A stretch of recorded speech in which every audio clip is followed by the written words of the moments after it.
PM Modi आज वैश्विक पाटीदार व्यापार सम्मेलन का करेंगे उद्घाटन। सूरत में विश्व पाटीदार समाज की संस्था सरदार धाम द्वारा आयोजित है 3 दिवसीय वैश्विक पाटीदार व्यापार कार्यक्रम।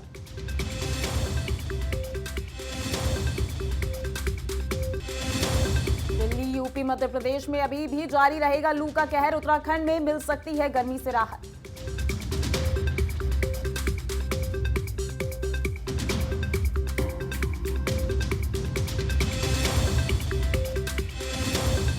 बिजली संकट का असर दिल्ली पर भी। मेट्रो, अस्पतालों और दूसरे महत्वपूर्ण संस्थानों को लग सकता है बिजली का झटका।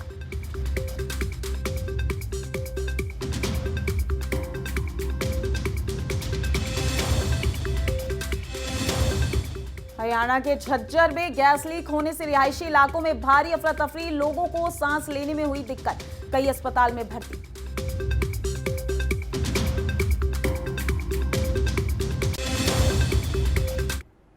नमस्कार, आप देख रहे हैं संभव टीवी और मैं हूं आपके साथ माधुरी तिवारी। प्रधानमंत्री नरेंद्र मोदी शुक्रवार को गुजरात के सूरत में विश्व पाटीदार समाज की संस्था सरदार धाम द्वारा आयोजित 3 दिवसीय वैश्विक पाटीदार व्यापार सम्मेलन का वीडियो कॉन्फ्रेंस के माध्यम से उद्घाटन करेंगे। ये जानकारी पीएमओ ने दी है। पीएमओ के मुताबिक मिशन 2026 के तहत सरदार धाम ये आयोजन कर रहा है और इसके पीछे उसका उद्देश्य पाटीदार समाज का आर्थिक विकास है। प्रत्येक 2 वर्ष में इस सम्मेलन का उद्घाटन होता है। पहले 2 सम्मेलन 2018 और 2020 में गांधीनगर में हुए थे। पीएमओ के मुताबिक इस जीपीबीएस 2022 का मुख्य विषय आत्मनिर्भर समुदाय से आत्मनिर्भर गुजरात और भारत रखा गया है।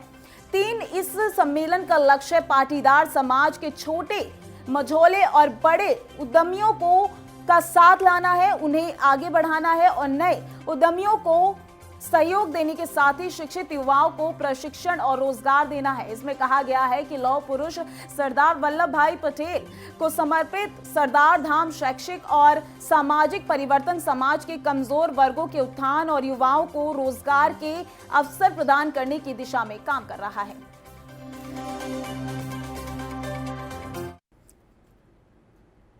कांग्रेस ने बीजेपी सरकार पर गरीब परिवारों और सेना को दी जाने वाली दाल में भ्रष्टाचार का आरोप लगाया है।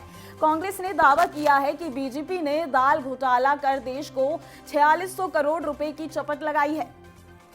कांग्रेस नेता अभिषेक मनु सिंघवी ने कहा है कि साल 2018 में बीजेपी ने दालों की दलाई के लिए टेंडर की पूरी प्रक्रिया ही बदल दी और नए टेंडर जारी किए, जिसमें 4600 करोड़ का घोटाला हुआ। सिंघवी के मुताबिक भारतीय राष्ट्रीय कृषि सहकारी विपणन संघ लिमिटेड यानी नाफेड साबुत दलहन को खरीद कर दाल मिलों से उसकी दलाई, पॉलिशिंग और ढुलाई जैसी प्रक्रिया करता है। सिंघवी के मुताबिक टेंडर के जरिए तय होता है कि किसे इसका ठेका मिलेगा। जो सबसे कम बोली लगाता है उसे ही टेंडर मिलता है। सिंघवी के मुताबिक आमतौर पर दाल मिले 100 किलो साबुत दलहन को दाल में बदलकर करीब 70 से 75 किलो वापस दे देती है, लेकिन सरकार ने 2018 में इसका नियम बदल दिया। दोस्तों धन्यवाद। आज कुछ दाल के बारे में बात होगी और ये तड़के वाली दाल नहीं, इसमें तड़का रिवर्स डायरेक्शन में है।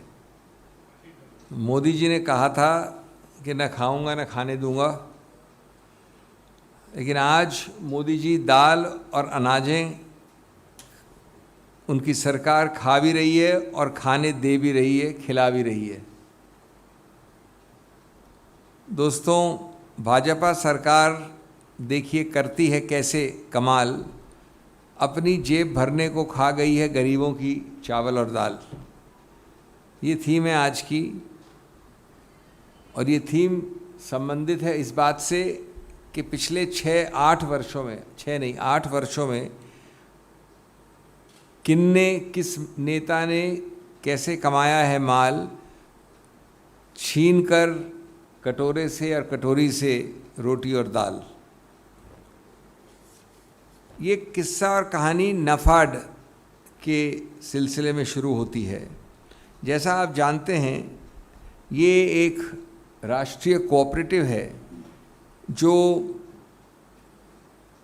कल्याणकारी योजनाओं के लिए जो लाभार्थी होते हैं, जो ऑब्जेक्ट्स होते हैं, उद्देश्य होता है उन कार्यक्रमों के लिए, उनको सहूलियत से सामान पहुंचाने के लिए बनाई गई है। अब जो मैं आज आपसे बात कर रहा हूँ वो बहुत ही संक्षिप्त बात है, बड़ी सरल बात है, इसलिए पहले मैं आपको संक्षिप्त में समझा दूँ कि क्या बात है, जिसलिए मैंने ये अभी कुछ मुहावरे कसे। बात बड़ी सरल इसलिए है कि 2018 के पहले क्या नीति थी और 2018 के बाद किस प्रकार से एक नीति बदलाव करके इस सरकार के नाक के नीचे उन्होंने हज़ारों करोड़ रुपयों का घोटाला किया, बल्कि उसको प्रोत्साहन दिया, उसको फैसिलिटेट किया। ये ऐसे हुआ कि 2018 के पहले दाल के विषय में बड़ा एक सरल नियम था। इसी नाफेड के सिलसिले में अगर उदाहरण के तौर पे 100 किलोग्राम चना उपलब्ध होता तो वो दिया जाता था जो लोग बिड करते थे उनको, चने से दाल बनाने के लिए। वो बिड करते थे कि इस प्रक्रिया कि हम चने से दाल बनाएंगे, इसके लिए आप सरकार हमें X रुपया दीजिए। वो X रुपया जो न्यूनतम बिड करता था उसको कॉन्ट्रैक्ट मिल जाता था, रुपए के आधार पे था। आप समझ रहे हैं मैं क्या कह रहा हूँ कि ये कन्वर्ट करने के लिए जो सबसे लोएस्ट बिड होगी वो जीतेगी, L1। साथ साथ एक और कंडीशन थी कि मैं अगर 100 किलोग्राम इनको दे रहा हूँ तो उसमें से आप कितना निकाल के दाल देंगे वापस। 70 किलोग्राम की दाल निकालेंगे, 75 की निकालेंगे, 80 की निकालेंगे। और तीसरी कंडीशन महत्वपूर्ण थी कि इस दाल निकालने के आंकड़े में एक न्यूनतम मापदंड दिया था कि दाल तो निकालेंगे आप, हम आपको पे करेंगे और जो L1 होगा वो जीतेगा बिड, लेकिन दाल निकालेंगे आप तो वो कम से कम इतना, कभी 80 किलोग्राम, कभी 70 किलोग्राम, कभी 65 किलोग्राम की एक न्यूनतम मापदंड था, उससे कम आप दाल नहीं निकाल सकते। ये थी स्कीम पहले की। ये चल रही थी सरकार के आदेश के अंदर, नाफेड के आदेश के अंदर। इसको कहा जाता था फ्लोटर रेट या लोअर रेट प्रोसेस। इसमें एक अहमियत थी कि मिनिमम कितनी दाल निकालेंगे उसकी एक सीमा बंधी थी न्यूनतम लेवल पे। 2018 के बाद ये जो बदलाव हुआ नियम का, उससे ये स्कैम उजागर हुआ, उसके कारण ये स्कैम पैदा हुआ। बदलाव ये हुआ कि उन्होंने पहले तो L1 न्यूनतम वाली बिड का सिस्टम ख़त्म कर दिया। अगर मैं इनको 100 किलोग्राम चना दूंगा और ये उसको कन्वर्ट करके दाल देंगे तो इस प्रोसेस के लिए जो बिड करेंगे 10 रुपया, 20 रुपया, 50 रुपया, वो न्यूनतम बेसिस पे जीतेगा आदमी बिड। ये सिस्टम हट गया जो 18 के पहले था। दूसरा चेंज, अब ये बात हुई कि आप सिर्फ ये बताइए कि मैं आपको 100 किलोग्राम चना दे रहा हूँ, आप कितनी दाल निकाल के दोगे मेरे को, और जो सबसे ज़्यादा दाल निकालेगा उसको मिलेगा कॉन्ट्रैक्ट। ये 2018 के बाद के बदलाव है। ये दो सरल बदलाव थे। इससे घोटाला कैसे हुआ? सबसे बड़ा घोटाला इसमें इस कारण से हुआ कि जब मैंने कहा कि माननीय आपको मैं दे रहा हूँ 100 किलोग्राम, आप मुझे सबसे ज़्यादा कितना देंगे बताइए, तो मैंने एक न्यूनतम लिमिट नहीं रखी। जो न्यूनतम लिमिट पहले थी तो आदमी अगर आपस में बड़े बड़े लोग कोई कार्टेल बना लें या एक सहूलियत के लिए साझेदारी बना लें तो वो कह सकते हो इससे ज़्यादा हम निकाल नहीं सकते, 60 है सबसे हाईएस्ट। अब जो हाईएस्ट होगा 60 किलोग्राम वो मानना पड़ेगा सरकार को। ये नहीं कहा कि भाई आप हमको बता सकते हैं हाईएस्ट कौन होगा, लेकिन न्यूनतम 70 होना चाहिए, न्यूनतम 75 होना चाहिए, न्यूनतम 80, वो हटा दी गई कंडीशन।